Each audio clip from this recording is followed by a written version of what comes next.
Okay, welcome to Behind the Beer. This week we're looking at hops, and joining us today is Caleb Schwecker from Yakima Valley Hops. How are you doing? I'm doing well. Thank you for having me. Did I say your name correctly? It was pretty close. It was pretty close. Caleb Schwecky. Oh, Shrekky. Sorry about that. I apologize. Nobody nails it. It's all right. Oh, cool. So, can you tell us a bit about Yakima Valley Hops and what you do there, please? Yeah, so Yakima Valley Hops, we're a relatively new startup. We're a hop broker company, online retailer. We specialize in homebrew, small pack hops, fresh Mm. from Yakima Valley. But we also supply hops to, we're up over 4,000 breweries worldwide now. So we ship internationally, domestically, yeah, uh, all over the place. So, you say you ship around the world and you've got the big breweries. Can you name some of the breweries that you supply hops to? I'd rather not Okay. say anybody in particular, but yeah, all the big ones, Mm. they might not be regular customers, Yeah. but some breweries have little pilot systems, little Mm. pilot breweries that they like testing new hop varieties on. So yeah. Oh, okay. So how did Yakima Valley Hops start out? You said you were a hop broker, and Yakima Valley is famous worldwide for the variety of hops as well. So how did you start out? So the two owners, Jeff Perkins and John Snyder, they've been growing up in Yakima their whole lives. They were friends from way back. They were college roommates for a little bit. Hmm. They started about 5, 6 years ago. They started shipping hops out of Jeff's dad's garage, Hmm. and they started just selling to home brewers. They started doing like the 2 ounce, the 8 ounce, the pounder packs Yeah. online, and due to some existing inefficiencies in the supply chain, uh, yeah, Oh, selling a lot of hops. oh, okay. So you mentioned supply chain. How does Yakima Valley fit into the whole grand scheme of things? Well, so the hop supply chain is a little bit more complicated than I even knew before getting into it. But basically, you have farms that grow the hops, Hmm. and farmers are really good at farming. Yeah. They're not good at selling. So not many of them sell directly to consumers. Mostly, they sell to hop brokers. And previously, there had only been really, really big hop brokers that would sell pallets, 1,000 pounds of hops at a time Yeah. to the big breweries, because that's pretty much, all anybody who was brewing was a really big operation back in the Hmm. day. But now we're starting to see, all the growth in the marketplace. It's in the craft brews, the Hmm. smaller nanos, the pubs, the restaurants, the pizza places that are just like brewing on site, and homebrewers. Okay. There's a ton of homebrewers right now. Before, they only had access to really overpriced, old, improperly packaged Hmm. hops that had been sitting around for a while, and now they can just buy them directly from Yakima Valley. Oh, okay. Okay. So how about your products? I know you obviously you have hop pellets and hop leaves that you sell. Do you have any products that are special just for Yakima Valley hops? We don't have any that are exclusive to us. Mm. We work with a bunch of different breeders and farms and hop brokers, so that we do offer everybody's hops. Okay. Most brokers only offer a couple of this, a couple of that. But we offer everything from Citra to Azaka to Medusa. Mm. We even work with one farm in Idaho, and we get it's Idaho 7 007, the golden Okay. hop. We get that from them. So we do have the most varieties of Mm. hops available, but none of them are necessarily exclusive to us. Okay. And likewise with like the products, we don't make any of our hop extracts Mm. here on site. We get those from those are some pretty big operations. So Okay. I mean, I was looking at your website and I noticed you have something called Hop Hash, and I was immediately intrigued because my idea being British, when we say the word hash, it tends to link with marijuana or cannabis. Can you tell me a bit more about that hop hash that you sell? Yeah, so hop hash, it does kind of resemble the cannabis hash. It's Mm, really sticky, it's mm, green, it's oily. It is actually a byproduct that had kind of been neglected in the past. It's a byproduct of the pelletizing process. mm. So as the whole cone hops, as they're going through the pelletizer, they're getting smashed up, they're getting pounded into these little pellets, and some of the really fine lupulin dust, some of that powder, kind of falls off and gets caught on these screens. Oh, okay. So we go, and when they're pelletizing, we go and get that powder, and it's just incredibly high concentrations of Mm, oils and alpha acids, mm. and yeah, it's potent stuff. Oh, okay. I have to check it out. I was just looking at your site and it just was, wow, that sounds incredible. Sounds absolutely incredible. So you mentioned that you guys started up about six years ago. Um, Correct. how have you seen demands change since you've been open?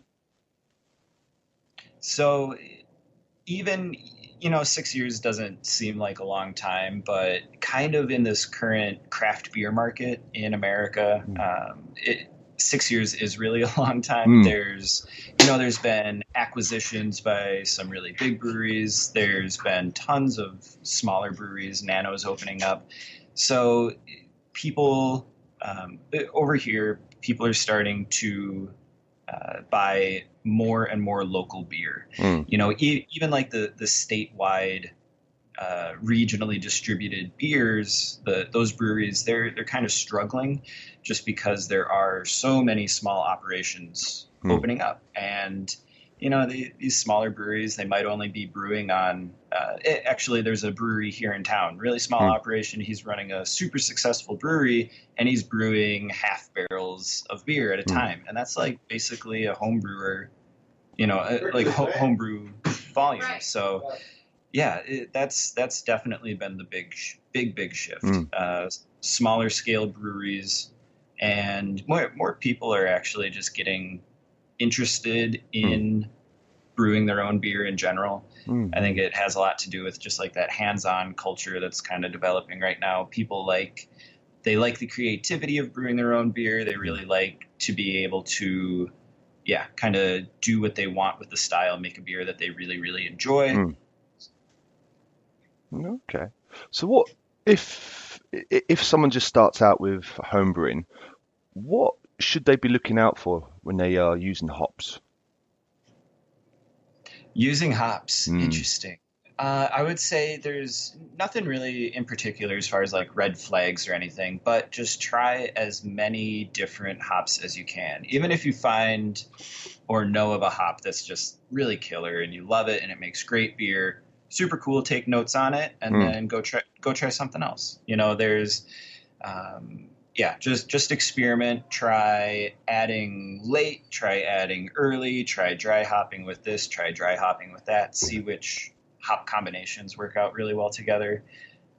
Yeah, so just kind of experiment. okay. Well, how about you? What's your personal hop favorite?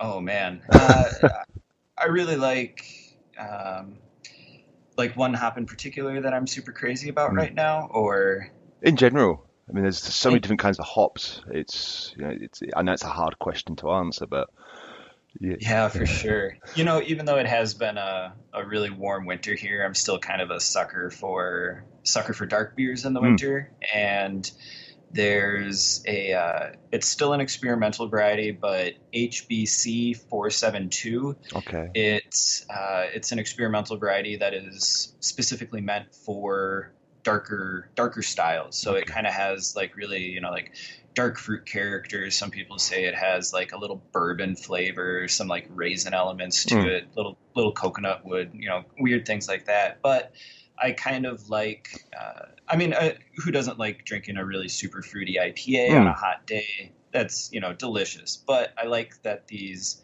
hop varieties are starting to target the darker styles now. I want to see some hop varieties with like chocolate and vanilla, mm. or yeah, just That's branching out.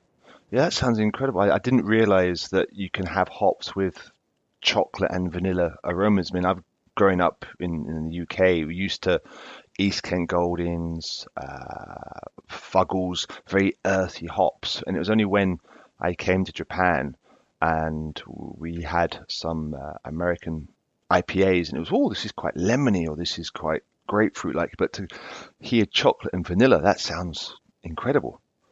Yeah, and there's nothing commercially available that is quite there yet, Mm. as far as those abstract flavors like chocolate and vanilla. But that's definitely something that the hop breeders they've been really chasing after. They've been trying to get, they've been trying to because there's only so many different fruit flavors that you can really, you know, breed and select Mm. for. Yeah, so now they're really kind of getting out there for the harder to reach fringy, yeah, like Mm. like oak and wood and Mm. just really Mm. fun aromas like that. Yeah, I mean, the American market, it's very well known for having those creative flavors. I mean, you have your New England IPAs, and I noticed that some of the breweries are doing like milkshake IPAs and really pushing the envelope. But to hear the hops are, again, the hops also being developed is pretty exciting. Yeah, those New England style IPAs, milkshake IPAs, those are tons of fun. Hmm. They kind of really they highlight very specific oils that are present in the hops. So you're not boiling the hops for very long. You're just hop bursting right at the end, and you're trying to preserve all of those really delicate essential oils. And yeah, that's it. It is those really volatile, delicate oils that have the potential for being just really outstanding, Mm. whether they're in the New England or the milkshake IPA. But yeah, just like really, really fruity and fresh and zesty and fragrant. Yeah. Oh, okay. Wow. I look forward to them. Um, you mentioned about it earlier that you've learned quite a variety of things while working for Yakima Valley Hops. What's the most surprising thing that you've learned so far?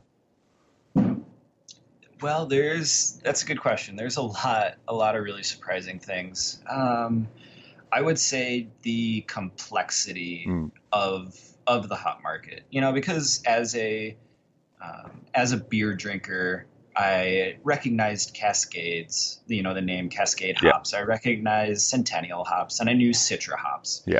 But I didn't know the sheer scope and scale of these hop breeders, hop growers. There's thousands and thousands and thousands of varieties that not only are currently in the field, but that have been passed over or just the sheer scope of all the different varieties of hops Mm. it's pretty staggering. Mm. Yeah, and then you get down to like who owns the patents Mm. on these genetics, and yeah, the complexity is incredible because there's a there's a lot of competition. 80% of America's hops come from Yakima, and Yakima is a really small town. Mm. Just in comparison. So Yakima's a small town. We produce a lot of hops, so everybody's friends and neighbors, and they all work with each other, but they're all competitors. So it's a really interesting arrangement. Mm. Mm. Mm. You mentioned about patents. How does that work? Because for me, I'm used to hearing names like Cascade and Centennial. I didn't realize until a couple of years ago that those were patented names. Now, just a minute ago, you mentioned HBC 472. How does it go from having an experimental name to being named? Well, so the whole life expectancy of a experimental hop it's over 10 years. Yeah. So it's about 10 to 15 years from, seedling to commercial release. HBC 472, so that stands for Hop Breeding Company, Hmm. and 472 is just their number that they gave it. And That one, it's been around for about 5 years, as far as I can tell. Remember, 4 years maybe. Yeah. But it's coming down the pipeline. There are so many things that can go wrong with a Mm, hop variety to keep it from going to market that the barrier to entry is super high. okay. Um, I mean, like not only does a hop need to smell really good, present really well, brew very well, but it needs to be agronomically sustainable. So it needs to have a high yield. It needs to have uh, resistances to certain diseases, and it needs to be, like consistent, sustainable, uh, like really consistent as far as characteristics and oil content from year to year. Mm. So it does take, a full 12 years or so testing, brewing every single year and seeing what you get, testing some more, testing, getting input. And then, yeah, then finally after 12 or so years, it gets a name. Mm. They call it Citra or Mosaic or, yeah, any of those. And then it gets out into the market. Okay. Well, that's quite a long process, isn't it? Yeah, it's a very, very long process. And, so we, including experimental hops, we carry over 100 different varieties. Wow. So there's already 100 varieties of hops in the marketplace. There's, about there's a number of different breeding companies, and they all have hundreds, if not thousands, of potential experimentals in the ground already. Mm. And then they're running, genetic analysis on tens of thousands of potential ones to plant for next year. But Crikey.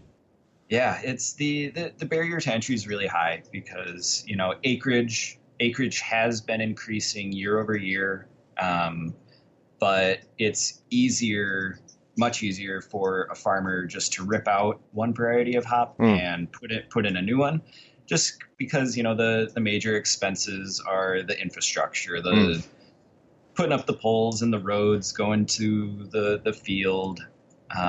So yeah, it's easier just to pull out the old rhizomes, put in something new, but you're not going to do that if that doesn't make you more money. So True. it's really stiff competition now. Mm. So any new hops that get introduced just have to be not only really agronomically sustainable for the farmer, but they also just need to be incredible and in really high demand in the brewing community as well. Okay. Wow. I'm still shocked by you have 100 different kinds of hops in stock. It's, which are your most popular? The So the in the top 10, I would definitely put Citra, Galaxy, Simcoe, Amarillo, Mosaic. Yeah, those are the big ones. But Cascade, Centennial, those are everybody loves those. They've been around Mm. forever. They're very highly respected, widely used. But we also, as kind of being catering to the smaller brewers and the smaller home brewers, we also do get experimental hops. I'm personally pretty excited about Neo Mexicanus. Okay. So it's actually a not subspecies, yeah, subspecies. So it's Humulus lupulus neomexicanus instead Mm. of just Humulus lupulus. Mm. So it is a wild American hop that had diverged from the European hops about over 1 million years ago. Okay. So these it's been developing separate genetics, developing an entirely separate genome over here in America, and that has some just really really goofy flavors and characteristics, and yeah, it can do some pretty cool things. Oh, wow. I look forward to it. I've got a couple of questions from some fans. They've sent in a few questions. You kind of mentioned the first one earlier, but this question from Steve. He asks, do the increasing number of large corporate takeovers of independent craft breweries affect your business in any way? I wouldn't say that they affect us in any way. we haven't really been doing business with any of those, like really large scale Mm, operations on a consistent. Like they don't buy their Cascade from us, no. just because they can sign, you know, $10 million contract Mm, with somebody else. But um, one of the ways that the AB InBev acquisitions have affected the hop market is they recently bought out, not recently, but last year, AB InBev, they bought uh, pretty much the entire crop. They bought the rights, exclusive rights to South African hops, mm, and so that's they own those varieties now. So there's going to be new hop varieties coming out of South Africa, again completely separate from Humulus lupulus as far as I can tell. yeah, Different varieties, different characteristics, and those are going to be the property of AB InBev. yeah. So whether that's a good thing or a bad thing, I'll let you guys decide that. But yeah, that's been one of the biggest impacts on the hop market. Mm. Okay. Kind of similar question, but thinking about the future. This is a question from Brendan. What trends do you imagine or hope will manifest in the near future in regards to hops? Ooh, so I kind of touched on it a little bit Mm, earlier, where I mentioned all these fruity hops. They're really cool, but I am really excited about some of the hops targeting darker style of beer. So I think that's kind of cool, just seeing these really unique flavors that can get pulled out of hops. That's really exciting. But I don't know. Uh, Hops they've been around for a long time. yeah. They've been studied in extreme detail for a very long time, like 200 years, over in Europe at least. And there's still so much that we don't know about hops. Mm, Like there's thousands of unidentified compounds in there. There's even just within the last, I would say 2 months, there were some really big discoveries looking at the hop genome, mm, and they hops have a very unique ability to swap their X and Y chromosomes. I mm. don't understand it. I was talking with one of the researchers who published the paper, but just yeah, they're incredibly unique. They're incredibly complex. They've been around for a long time, but we still don't know very much about them. So it's going to be kind of cool to see what happens with this intense research over the next 5-10 years. This is a final question actually from a reader called Jeremy. He's a massive hophead, and he's asking about a range of hops. Now this is new to me, called cryo hops. Oh, sure. Um, Now I know that it's basically using is it liquid nitrogen to pull off the lupulin? Yeah. So that one, we don't carry cryo hops. Hmm. That's made by Yakima Chief Yeah, Hop Union. that's what I thought. They're one of the bigger operations in Hmm. town here. Yeah, it is. So cryo hops, from my understanding, they do use the liquid nitrogen. They get it as cold as possible, and then they just crack off the lupulin Yeah. glands. Oh, okay. So there's some very similar processes used at other facilities, Hmm. but none of them are. They do have a patent on that. Hmm. But yeah,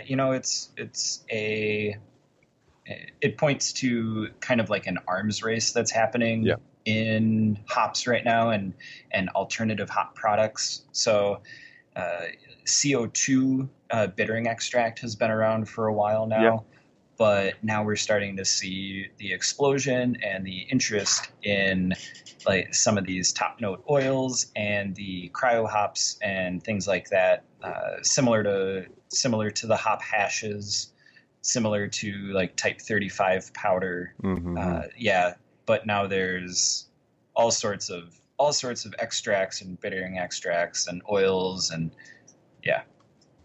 Okay. Because he does actually. His next question is immediately linked to that. He said that. How about Yakima Valley? What developments do you have in the future for the hops that you sell? We don't try and do any of those alternative hop products. We carry a couple, but we focus on pellet hops. Okay. That's really our focus. We like providing fresh hops. Even we ship out same day that we get them in from the farms. Mm. So yeah, we start shipping out new crop in early October, Mm. like as early as October 1st. Wow. And that's just for some of the very first varieties. But yeah, I mean, those are less than a week from field to brew kettle, hopefully. So yeah. That's a very fast turnaround. Very fast turnaround. Thank you very much for your time today, Caleb. I appreciate you having me. Thank you very much. Good luck for the future. Yeah, you as well. Thank you very much.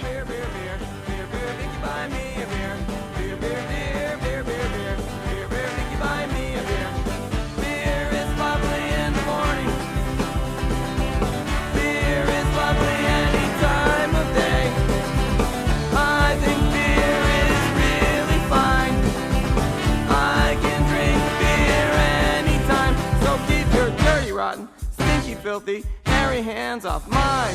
Beer, beer, beer, beer, beer, beer.